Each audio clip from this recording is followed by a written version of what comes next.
Hello, this is The Sideshow. I'm Theodore Parker, and today is Thursday, October 13th, 2022. Temperature outside is about 48 degrees. The sun is not quite breaking through the clouds yet today. Don't forget about the mask. As I say, if it's above 5% and you're going out around people, wear your mask. Had a couple of things that I wanted to share with you today. Being as it is Thursday, sun comes up tomorrow to be Friday, end of the week. Interesting as it has developed. Odds and ends, bits and pieces, as they say. First off, a report on Jordan Peele and Draymond Green.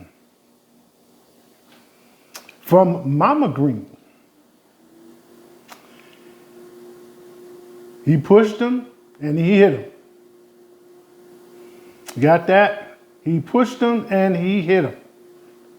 Mama Green. Sandy Hook, going back to 2012.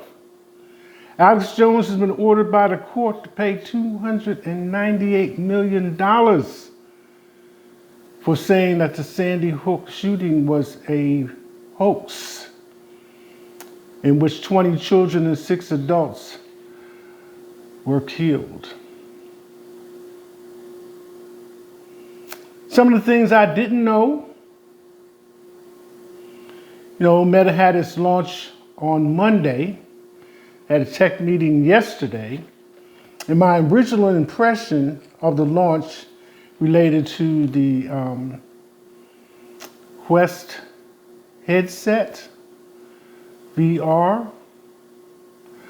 Well, originally, the first one came out at $299, and then the next one, that would have been a year ago this month, okay? Then the next one came for $799, but at the tech meeting, the way it was discussed was that this new headset will not only include VR, but AR. And will go for, if I'm not mistaken, $1,598. Meta. What I didn't know. Brandy was in the news for having to go into the hospital. Ray J was in the news for some comments he made. But a while ago, I learned that Brandy and Babyface are married. I didn't know that. Okay. Red Table Talk. Jada Pinkett Smith and daughter Willow. Recently, it was in the media. I'm going to say it like this. Hometown meets celebrity. That's because Breonna Taylor's family, her mother, her aunt, and her then boyfriend, if the program has not aired already, will be on Red Table Talk with Jada and daughter Willow. And this case has kind of been in the news ever since those police officers were charged with the killing of Breonna Taylor. And most recently, since it's right there in Louisville, there was some further investigation as to the warrant itself. But the thing that came to light in looking at this is that Red Table Talk is on Facebook. I didn't know that. So, I don't know what kind of platform I thought she, aired on, but right here on Facebook. Which reminds me, if you're watching on Facebook, WhatsApp, Instagram, don't forget to like, comment, and share. And if you're watching on YouTube, like, comment, and subscribe. This is Sideshow. I'm Theodore Parker.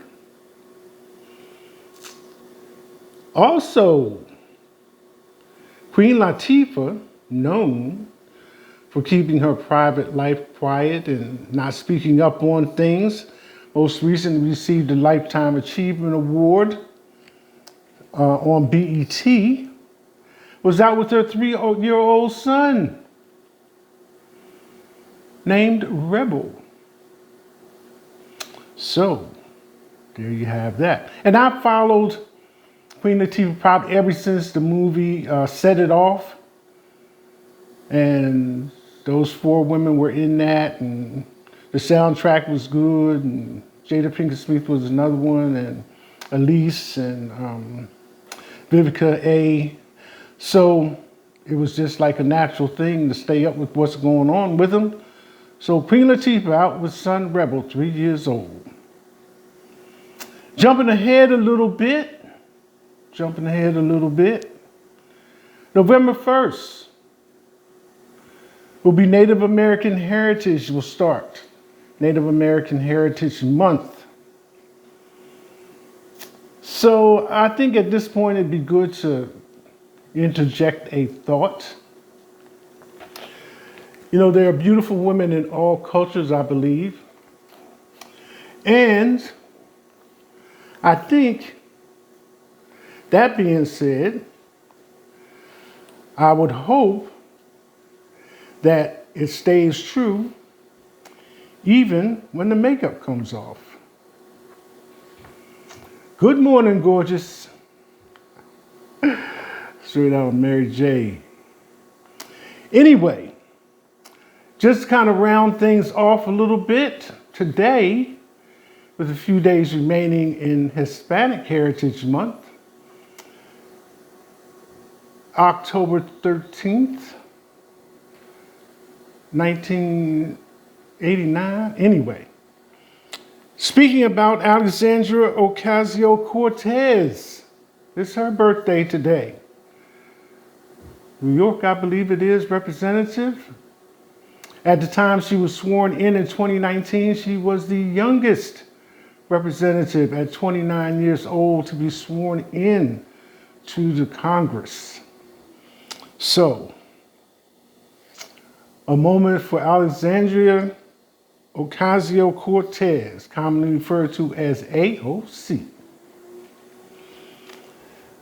Again, speaking of things that I did not know, Byron Allen, I spoke on him before about suing McDonald's for not giving fair allowance for advertising on the Weather Channel. Well, I had to upgrade that a lot because this recent article that I ran across precludes the 2 things. More information about Byron Allen, and more information about him. So that's a twist and a twist.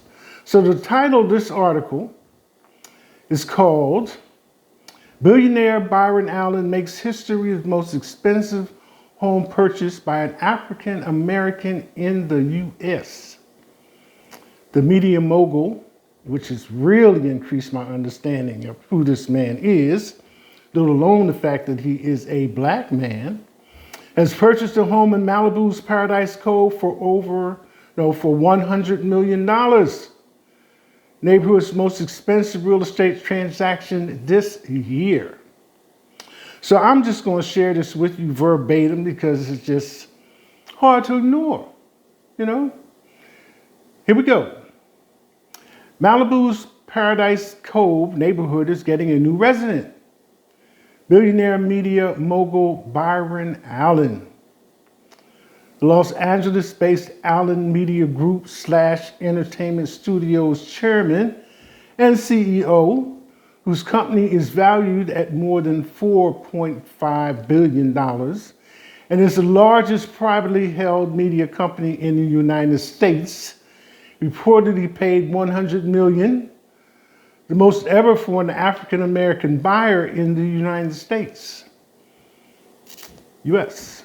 The 10,698 square foot home sits on 3.6 acres above the beach and boasts 8 bedrooms and 12 bathrooms. No lying and waiting on that one. Allen will now call WhatsApp co-founder Jan Combe, who owns a nearby $190 million compound on the Bluff, a neighbor. Allen's new property has been on the market since May and was initially listed for $127.5 million, the Wall Street Journal reported. It continues. The sale of this home, which was formerly owned by Public Storage heiress and billionaire Tammy Hughes Gaveston, who would have thought that investing in public storage would make you a billionaire or whatever? Officially, not in an offhanded way, but it's amazing the things that people get into either become rich off of it or add to what fortunes they already have. Officially clocks in as the third most expensive sale in California's real estate market this year and the most expensive of 2022 in Malibu specifically. The Mediterranean-style property has a movie theater, tennis court, and 2 guest houses, one of which doubles as a gym and yoga studio. Jade Mills of Caldwell Banker Realty held the listing, and Terrence Hill of BT Equities repped the buyer, as reported by Dirt. Allen, a 61-year-old Detroit native, has a bountiful personal real estate portfolio, as they say. His luxury residences in Los Angeles, New York, Aspen, and Maui total more than $500 million. His 2 Beverly Hills homes, which are next door to one another, are worth a combined $32 million alone. Through his media and entertainment company, and this is where I had to sit back, this part right here.